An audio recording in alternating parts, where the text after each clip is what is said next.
They sing, shout, stamp, scat, skit, stomp, wiggle, wriggle, undulate, gyrate, kiss their lead guitars and ukes, hug their drum, yell yee, to get an audience pepped up.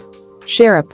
When the pep reaches riot proportions, drive boys to deliriums of jealousy, barbers to despair, girls, young and not so young and even, in some cases, ancient, to a primitive, love-shaken madness, make Elvis, as the New York Times soberly noted, appear to be an Edwardian tenor of considerable diffidence.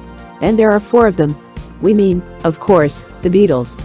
Those shaggy-haired, drainpipe-trousered and brilliant bedlamaniacs from Britain who recently invaded the US, who, by their conquest, must surely have caused George III to smile in his eternal sleep. Why Beatlemania? Why their sudden and incredible popularity, here, there, all over the place? Thousands of words on this subject have been quoted, thousands more are bound to come.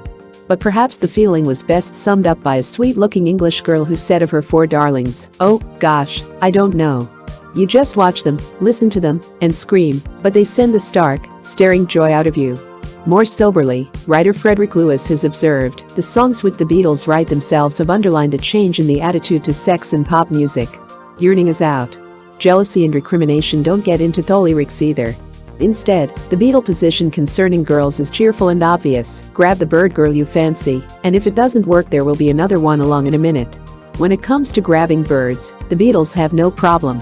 John Lennon, leader of the group, and the sexy one, is married, so that, to the chagrin of baccalaureate everywhere, lets him out. But Beatles Ringo Starr, the shy one, George Harrison, the quiet one, and Paul McCartney, the bouncy one, have already received about 80,000 floridly written proposals apiece, from Glasgow to the Galapagos, Manchester to, even, Maine. As Quiet George sees it, however, naturally, we can't all stay single forever. But now, 1 married Beatle is okay. 2 or more, no. To understand what the Beatles are like, in American terms, suffice it to say that they all hail from the rough tough seaport city of Liverpool, a place which has been dubbed by some, the Brooklyn of Britain. A place where slang flourishes and the people are fun-minded and free-spirited and earthy, where one says what one wants, dresses how one wants, does what one wants, fights when one wants, takes outside criticism with huge laughter, and responds by gaily thumbing one's nose at those who tsk. Liverpudlians, in short, are not phonies.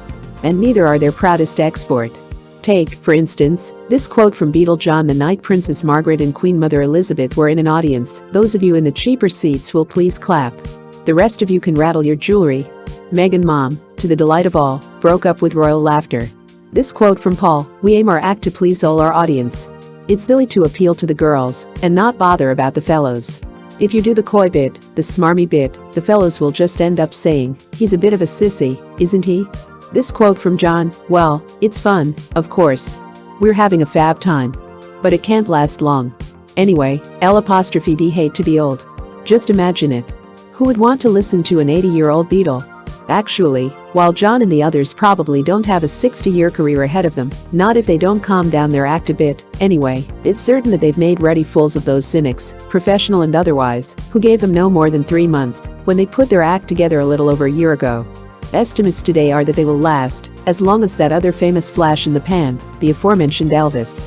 And if that's not saying enough, just ask Colonel Tom Parker what his boys' prospects are.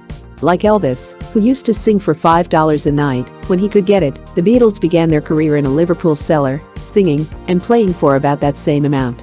Today, as we in the Bank of England go to press, they are reportedly earning $100,000 a week. And why not, asks a sociologist. They deserve it. More. We pay for what we need in this world. And in these times of the bomb, of ever being on the brink of world disaster, of universal fears and neurosis, we need the gaiety these boys provide. Adds a psychologist, they appeal mostly to young girls. Girls who listen to them and scream and shriek. And good, I say. This emotional outlook is very necessary at her age. It is also innocent and harmless, a safety valve. It is a subconscious preparation for motherhood. Their screams are a rehearsal for that moment. How does a Beatle feel during these moments of performance, pre-maternal frenzy? Just gear, deadpans Ringo, using a popular bit of Liverpudlian slang, which translates the most. How does a Beatle relax? Who are their friends? Smiles George, we are our friends. Friends, buddies and pals. Alone together of a post-performance night, one is likely to find the Beatles seated around the living room of their on-the-road hotel suite. downing lavish portions of their favorite supper, steak and chips, French fries, along with pots of steaming tea. Laughing at admittedly silly little jokes we make up to pass the time, and because, well, we like to joke. 2. They discuss ways to improve their act. Possibly compose a new song or two to be tried out the following night. Reminisce, of course, about home and family. And talk, generally, about all manner of things, including, periodically, the assets of Beatles Limited, their bulging trust fund.